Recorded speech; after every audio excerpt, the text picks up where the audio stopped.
Good morning बच्चों, मैं निर्मल शर्मा। आज 9th क्लास के बच्चों के साथ मैं जो टॉपिक डिस्कस करूंगी बेटे वो अब हमारी व्याकरण शुरू हो रही है, मानक हिंदी व्याकरण। जैसा कि आपने 8th क्लास तक पढ़ा है कि उसमें आपको मानक हिंदी व्याकरण में शुरू से लेके सारे टॉपिक करने होते हैं, परंतु 9th-10th के सिलेबस में अलग से है।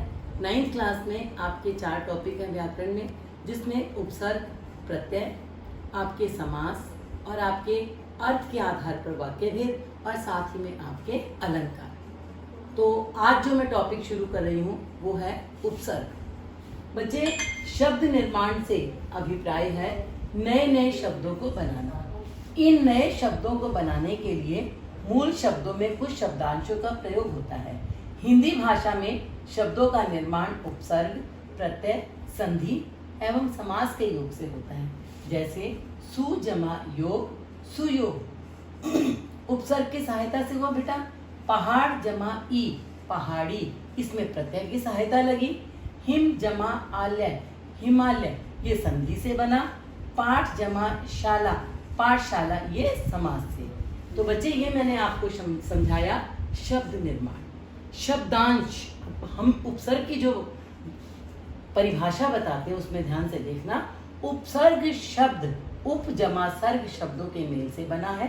उप शब्द का अर्थ है समीप, अर्थात समीप आकर, एवं सर्ग शब्द का अर्थ है बना हुआ, अर्थात नया शब्द। सामान्य शब्दों में उपसर्ग का अर्थ है किसी शब्द के समीप आकर नया शब्द बनाना। बहुत आसान भाषा में इसको समझो तो कहने का मतलब ये होता है कि जो शब्दांश किसी शब्द के आगे लगकर अर्थ में परिवर्तन कर दे तो उसे उपसर्ग कहते हैं।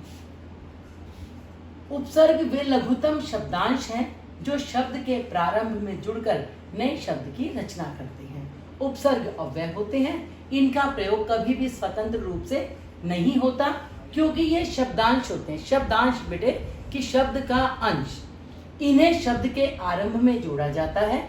ऐसा करने से नया शब्द बन जाता है एवं मूल शब्द का अर्थ बदल जाता है, अर्थात इनके योग से बने शब्द के अर्थ में विशेषता आ जाती है। जैसे धर्म शब्द के आरंभ में अ उपसर्ग लगा दिया जाए तो नया शब्द बनेगा अधर्म। अधर्म शब्द का अर्थ धर्म शब्द से बिल्कुल विपरीत होता है। तो जहाँ तक मैंने आपको समझाया सबको समझ में आया होगा।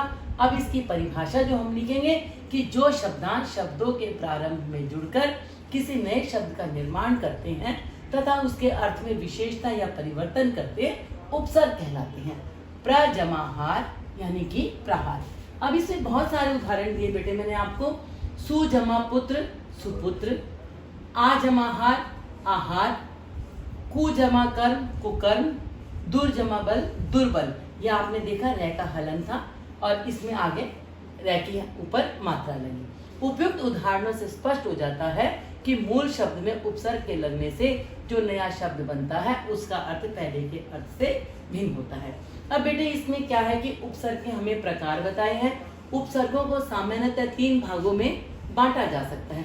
संस्कृत से आए उपसर्ग जिन्हें तत्सम उपसर्ग कहते हैं। हिंदी के अपने उपसर्ग जिन्हें तद्भव उपसर्ग कहते हैं। अरबी फारसी से आए उपसर्ग जिन्हें आगत उपसर्ग कहते हैं। अब इसको समझो तो मैं आपको समझाती हूँ कि तत्सम शब्द कौन से होते हैं बेटा, कि हिंदी भाषा के वे शब्द जो संस्कृत भाषा के वे शब्द जो हिंदी भाषा में ऐसे कैसे प्रयोग किए जाते हैं उनको तत्सम शब्द कहते हैं। अब मोटे तौर पे आप समझो, हम कहते हैं सर्प, ये तत्सम शब्द है, लेकिन सर्प का रूप बदल जाता है तो हो जाता है सांप, वो हमारा तद्भव शब्द हो गया।